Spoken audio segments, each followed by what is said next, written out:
Bonjour à tous et bienvenue sur Une lectrice de plus. On se retrouve pour le Bookshelf Tour de l'année 2023 et donc je vous présente mes bibliothèques qui sont bien remplies et même trop remplies puisque je ne sais plus où mettre tous mes livres. Je vais commencer par vous présenter la bibliothèque de manga. Alors il y en a beaucoup qui sont pas à moi, mais voilà à quoi ça ressemble de manière générale.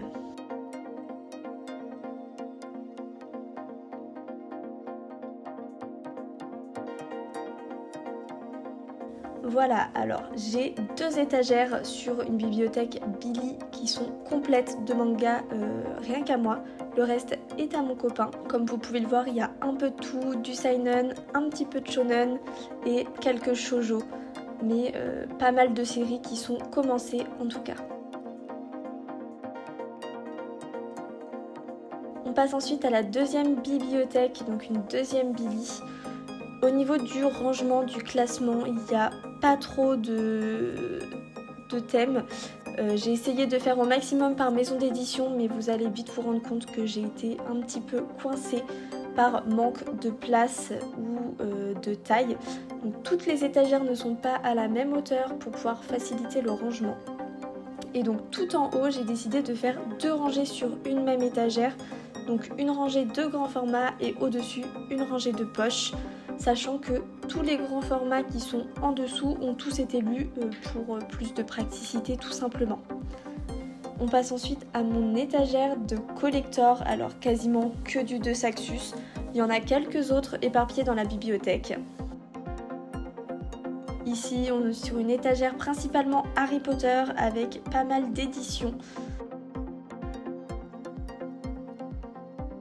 Nouvelle étagère, comme vous le voyez, bien pleine puisque j'ai dû mettre les livres en colonne et même plus en ligne et beaucoup de Victor Dixon.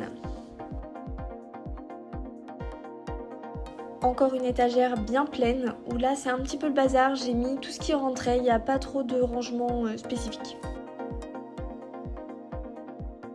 Et les quelques livres auto-édités. On passe ensuite aux BD qui sont sur l'étagère tout en bas où je commence à avoir une belle collection finalement dans tous les genres et ça c'est super sympa.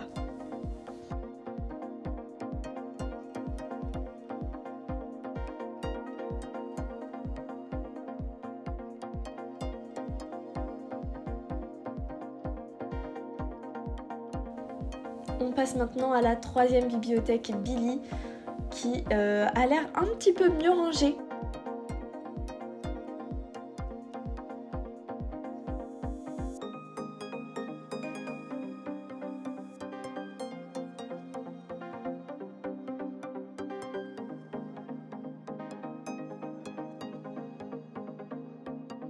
Je commence par vous présenter les livres au-dessus de la bibliothèque qui sont des belles éditions, donc des Jules Verne, une édition en allemand et les quelques histoires éternelles. Ensuite la première étagère, on va dire qu'elle est un petit peu moche, c'est principalement tous les livres classiques, soit que j'ai lus à l'école, soit que j'ai voulu racheter plus tard pour les lire un jour. On passe ensuite à une étagère entièrement dédiée à Pocket Jeunesse et ça n'a pas suffi puisque j'ai plein d'autres Pocket Jeunesse qui se baladent dans la bibliothèque. L'étagère du dessous est légèrement plus petite et donc réservée au format de poche, donc ça explique le mélange des maisons d'édition et vous voyez que ça ne suffit pas. Ensuite on passe à la maison d'édition Hachette, puis La Martinière et enfin Gallimard, mais encore une fois tout n'est pas là. Nouvelle étagère où j'ai remis les quelques Pocket Jeunesse, les Michel Lafon et mes Lumens avec notamment les collectors. Et en dessous, c'est de nouveau un petit peu le bazar avec un mélange de plein d'éditions différentes. On termine en bas par les derniers romans qu'il me restait et notamment mes livres en langue étrangère et les BD qui commencent à prendre leur espace. Enfin, dernier petit coin, il s'agit de ma nouvelle desserte qui commence à se remplir doucement et même bien trop vite à mon goût. Et voilà, c'est tout pour ce bookshelf tour pour l'année 2023. J'espère qu'il vous aura plu. Je vous remets le lien des éditions précédentes pour voir l'évolution de cette bibliothèque et voir à quel point j'ai de livres qui arrivent chaque année. Et je vous donne rendez-vous l'année prochaine pour une nouvelle édition.